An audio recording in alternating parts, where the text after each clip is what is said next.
Bonjour, nous nous présentons ici dans le cadre de l'organisation du comité du Grand Magal 2012. Je m'appelle Sokhna Fatou Mbacké.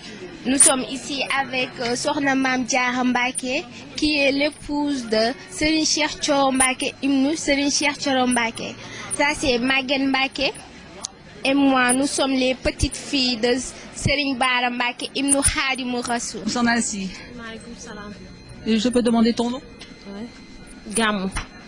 Gamou Touba. Ok. Et qu'est-ce que tu vends ici? Nous vendons des boissons et des canettes. À tout genre. Est-ce que tu as beaucoup de clients? Les clients viennent de plus en moins là. Et tu as quelles différences de clients est-ce que c'est des clients d'ici, de Touba, ou de l'étranger? Oui, la plupart venus de l'étranger. D'accord. Donc pour le Magal, il y a beaucoup plus de clients. Oui. Et ça marche bien. Plus ou moins, c'est pas bon, ça marche un peu. C'est la crise. Oui, peut-être que c'est la crise. Peut-être. Et que penses-tu de Serigne Touba? Ah, Serigne Touba, le fondateur du mouridisme, les mourides ne peuvent pas le payer. Ouais, il a tout fait pour nous. Ça c'est vrai. Comment tu vas passer le Magal? Ah, le Magal, on va le passer comme tous les autres années précédentes. Mais tu vas travailler ou tu seras chez toi? Oui, je vais travailler. Je vais travailler ici, dans l'épicerie de Moussa Niane. Nous sommes que Serigne Bass Bara Mbacké, à part de Serigne Saliou. Est-ce que je peux savoir le nom de ton patron? Oui, il s'appelle Moussa Niane. D'accord. Donc ici, nous sommes dans la boutique de Serigne Moussa Niane, qui vend des boissons, des fruits, des cartes, des cédos, des gâteaux, un peu de tout. Donc je voulais remercier son Gamou, de nous avoir donné la gentillesse de nous parler, de répondre à nos questions. Donc voilà. Peut-être un dernier mot? Merci, bon Magal à tous les mourides. D'accord, merci. Et aussi, par l'occasion, on va remercier Serigne Touba, jërëjëf Serigne Touba. salaamaaleykum soxna si. Maaleykum salaam. waa communauté d'organisation bi ñoo fi teewoon pour di la laaj ay questions si màggal gi. waaw. bëggoon nañu xam sa tur. man maa ngi tudd Ndayante Diop dëkk Touba Aliya. Touba Aliya. waaw. soxna si noo gisee màggal gi. Magal gi moom wax dëgg yàlla sant yàlla rek di ñaan yàlla daal yàlla def lépp lu fi waaye wut si rek yàlla defal la ko ak borom bis bi ndax liggéey na lu ko jar tamit te Serigne Touba moom kenn wérantewul ne kenn la ci yoon bi moom rek moo xeexal moom la yàlla dénk liggéey boo xamante nii dem na ba ñëw faatul bakkan deful leen dafa nekk rek ci li nga xam moo neex yàlla ak li xam ne moo neex yenante bi ba yàlla may ko kon bés bi ñuy ñaan nag bis bi képp ku ak foo mën a jóge ci àdduna rek ak foo mën a nekk boo fi ñëwee loo fi indi rek muy loo bëgg rek yàlla na la ko yàlla saafaraal ak borom bis bi ci dërëjey Muhammad sallallahu alayhi wa sallam. yow nooy dundee màggal bi. ah màggal gi moom ñun dañuy def ba mu baax màggal gi wax dëgg yàlla ñun lépp lu ñu am rek màggal gi lañ koy utal ndax amuñu dara lu ëpp màggal gi ñun màggal gi rek la ñu am. waaw kon jërëjëf ñoo ngi lay jaajëfal. waaw kay jërëjëf yéen tamit yal na leen yàlla fay. ok jërëjëf. Bon, tout d'abord, je vais vous demander votre nom, si ce n'est pas discret. Je m'appelle Christina. Et je voulais savoir de quel pays vous êtes d'origine. Des États-Unis. D'accord. Et qui est-ce qui vous a attiré ici à Touba? Oui, je suis ici à Touba pour faire de la recherche sur la relation entre les pratiques orales comme les khasaïd et la vie spirituelle, particulièrement la vie qui est menée ici au Sénégal dans le contexte national. D'accord. Mais qu'est-ce qui vous attire chez Serigne Touba? Touba. Donc, c'était un long chemin vers Touba que j'ai pris. Au commencement, j'étais attirée par la musique populaire ici au Sénégal. Je suis chercheuse en musique. La musique des musiciens comme Youssou Ndour et Thione Seck. Mais ce qui est remarquable ici, c'est comment la voix pénètre chaque dimension de la vie. Donc, j'ai découvert dans la musique populaire, même dans la musique populaire, les références à la vie spirituelle. Dans l'album de Youssou Ndour de 2004, qui s'appelle Égypte, mais ici qui s'appelle Santa Yala. Il a chanté sur les chefs religieux, sur Touba, Darussalam. Et pas petit, je suis devenue très intéressée dans l'islam ici, dans le sujet de comment les gens ils vivent dans une manière très émouvante leur foi ici, comment ils expriment leur foi par les pratiques acoustiques comme les khasaïd. D'accord. Est-ce que vous pensez un jour devenir musulmane et mourir?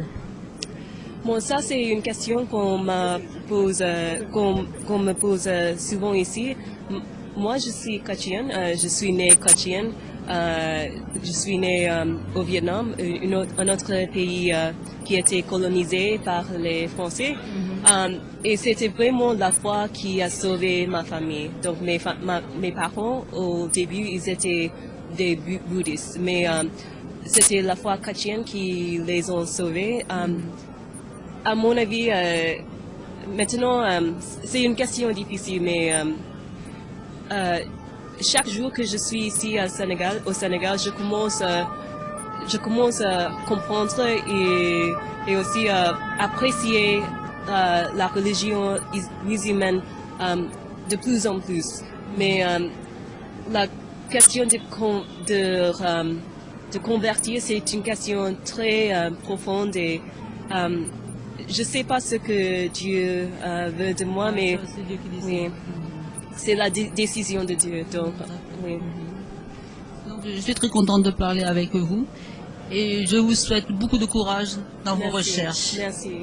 Et toujours faire du bien autour de vous. Oui. Ça, je vous le conseille. Dans toutes les religions, on doit faire du bien autour de soi.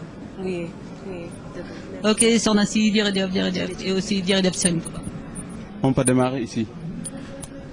C'est une partie de l'exposé. Les deux thèmes pour l'exposé, on a vu la ville de Touba. Le deuxième thème, c'est l'universalité de Cheikh Ahmadou Bamba. Mais quand on parle de la ville de Touba, on est parti de là pour situer la ville de Touba. C'est dans la région de Diourbel, au Sénégal, et dans le département de Mbacké. Vous venez ici, vous voyez la ville de Touba en tant que communauté rurale dans le département de Mbacké. Donc on a situé la ville de Touba. Touba est en évolution. Évolution au niveau des khalifas. Les 5 khalifas, chacun a fait ce qu'on appelle les travaux qu'il a. Par exemple, pour le premier khalif, il a réussi à avoir 400 hectares de titres fonciers. Donc l'évolution de la ville démarre par les khalifas. Ensuite, on est à l'ère de Serigne Fallou, qui a commencé la première extension de la ville par un lotissement de 8000 parcelles. Donc, ensuite vient l'ère de Serigne Abdou Ahad Mbacké, qui a commencé à bâtir la ville de Touba. On sent nettement l'évolution démographique de la ville. Donc, avec un lotissement de 51 plans, estimé à 70 000 parcelles. Donc, vous voyez, Touba est en train d'évoluer. Ensuite vient l'ère de Serigne Salim Mbacké. L'ère de Serigne Salim Mbacké, on est dans la révolution par rapport à l'évolution spatiale de la ville et démographique de la ville. Il a initié 55 plans de lotissement, estimés à 105 000 parcelles. Donc, vous voyez l'évolution de la ville. Donc, le cheikh, le khalif, il a besoin d'un outil pour faire avancer l'évolution de la ville. Donc, c'est ce qu'on appelle le système d'information géographique de la ville de Touba. Donc, nous avons représenté ici la limite du titre foncier, les 30 000 hectares. Vous voyez ici, c'est la communauté rurale de Touba, mosquée. Et tous les 74 villages qui tournent autour du titre foncier de Touba. Quand on parle aussi de Touba ville religieuse, on a besoin de cartographier ce que c'est la Touba en tant que ville religieuse. Donc on a essayé ici de cartographier toutes les mosquées qui se trouvent à Jannatul Mahwa. Donc ce système peut nous dire aujourd'hui Touba a plus de 500 mosquées. Donc, vous voyez l'aspect religieux de la ville. On a besoin de savoir aussi les daras coraniques qui existent à Touba, estimés actuellement à plus de 1042 daras. Donc, ça c'est un quartier de Darou Khoudoss qu'on a cartographié toutes les daras qui existent à Darou Khoudoss. Ce plan, il explique par exemple la voirie de Touba.